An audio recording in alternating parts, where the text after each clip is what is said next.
Hi, this is Elise Hull, and this is my presentation on the research problem for our Health and History 201 possible topics for our literature review individual paper. This is my family. This is my sweet husband. His name is Jonathan, but everybody calls him JD. It's a picture of us at our wedding, a picture of us waiting to have a baby come into the world in the snowstorm. My husband drove me to that birth. And a picture of us celebrating Sukkot, which is a Jewish feast, at a nearby lake. My first option for the research problem is the effects of water birth to the newborn microbiome. My question with this is, are there effects to the newborn microbiome when birthed in water as opposed to land? My personal interest in this was stemmed from how many water births we offer and how little research there is on the actual effects on the microbiome itself if a newborn is born in water versus on land. So I'm very curious if there is effects in a sense for different parts of that microbiota to be washed away, for lack of a better term, or altered in any way from being born in land versus being born in water. The feasibility of this option is fairly low. There are very few studies specifically about the effects of water birth in the newborn microbiome.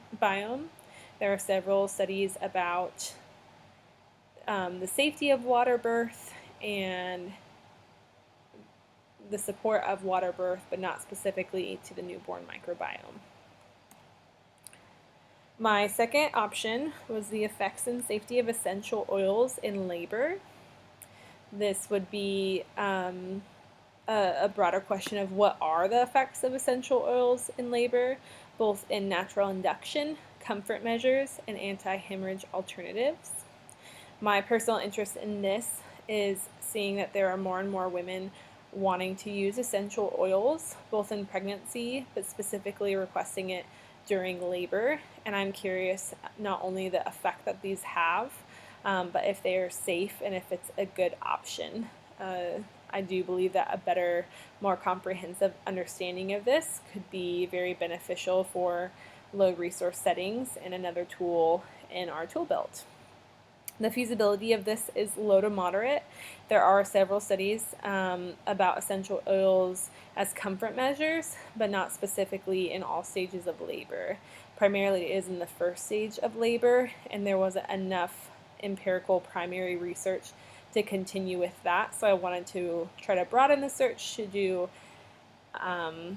all the stages of labor, as there are other oils that can be used for third stage in management of hemorrhages or just comfort measures in the first stage, but there are not great comprehensive studies of that.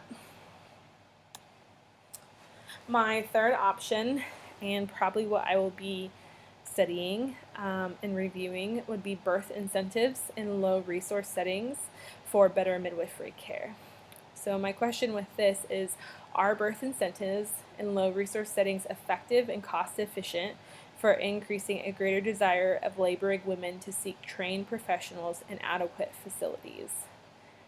My personal interest came from my own birth work overseas. There were different incentive packages offered to women in low resource settings that encourage women to deliver at a healthcare facility.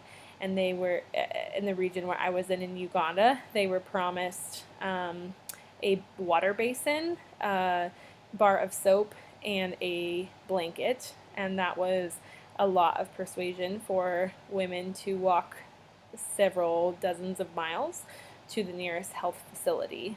In Nigeria, as I was looking this up, there are cash incentives, and I realized that there are more incentives than just my small experience, and I was curious what those were and if there is a lower maternal and infant morbidity and mortality due to women seeking trained birth attendants and better facilities.